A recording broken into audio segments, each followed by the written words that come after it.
இந்த இனிய நாளிலே என்னுடைய வாழ்த்துக்களை தெரிவிப்பது நான் மகிழ்ச்சி அடைகின்றேன்.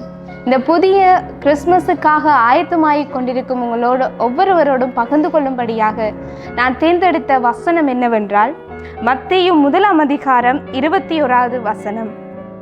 அவள் ஒரு குமாரனை பெறுவாள், அவருக்கு இயேசு என்று பெயரிடுவாயாக. ஏனெனில் அவர் தனது ஜனங்களின் பாவங்களை நீக்கி அவர்களை இரட்சிப்பார் என்றார். இயேசு கிறிஸ்துவானவர் இந்த பூமிக்கு வந்ததன் ஒரே நோக்கம் பாவமாயிருக்கின்றது. அதே வேளையில் அன்பானவர்களே, இந்த உலகிலே பெருகி கொண்டிருக்கிறதும் பாவமாயிருக்கிறது. எனவே இந்த புதிய நாளிலும் கூட இந்த பாவத்தை குறித்து சிந்திக்க வேண்டியது எங்களுக்கு அவசியமாயிருக்கிறது. அன்பானவர்களே, இன்றைய நாட்களிலே அநேகர் தாம் செய்வது பாவம் என்று அறிந்து தொடர்ந்து அந்த பாவத்தை செய்து கொண்டிருக்கின்றார்கள். அநேகர் அந்த பாவத்தை விட்டு வெளியில் வர வேண்டும் என்று போராடி கொண்டிருக்கின்றார்கள். இன்னும் சிலர் தாங்கள் செய்வது அறியாது வாழ்ந்து கொண்டிருக்கின்றார்கள்.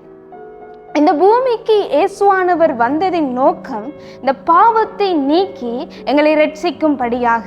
இன்றைக்கு நீங்கள் ஒரு போராட்டத்தோடு இருக்கலாம், அல்லது நீங்கள் செய்கிற காரியம் என்ன என்று அறியாமல் இருக்கலாம்.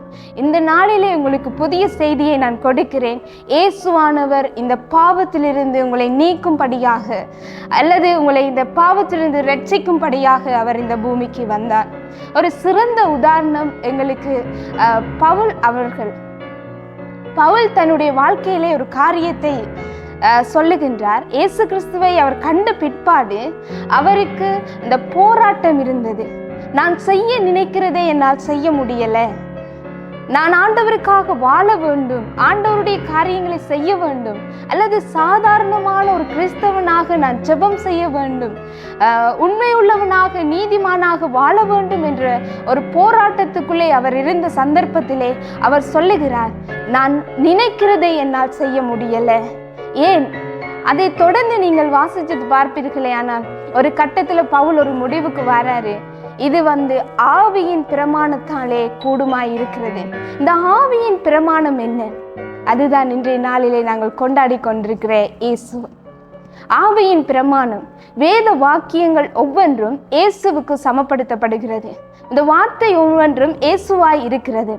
ஆனபடினாலே இந்த போராட்டத்திலிருந்து நாங்கள் விடுதலை ஆக்க வேண்டுமே ஆனால் இயேசு எங்களுக்கு மிக முக்கியம். இன்றைய நாளிலே சிந்தித்து பாருங்கள், உங்களுடைய வாழ்க்கையில் இயேசுவாகிய வார்த்தை இருக்கிறதா?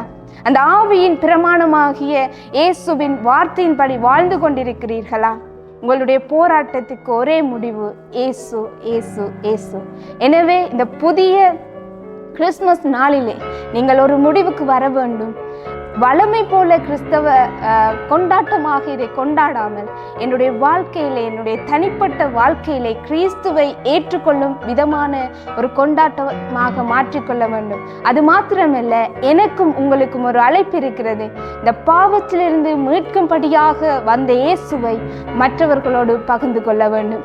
இந்த நாளிலே நாங்கள் உங்களோடு பேசிக்கொண்டிருப்பதன் ஒரே காரணம், அவர் வந்தார், மரித்தார், உயிரோடு எழுந்தார், பரலோகத்துக்கு எடுத்துக்கொள்ளப்பட்டார், இதோ சீக்கிரமாய் வருகிறேன் என்றும் அவர் வாக்கு கொடுத்திருக்கின்றார். எனவே அவருடைய வருகைக்கு ஆயத்தமாகும் பொருட்டு உங்களுடைய பாவங்களை விட்டு இயேசுவானவருக்கு நேராக எங்களுடைய வாழ்க்கையை திருப்பிக் கொள்வோம்.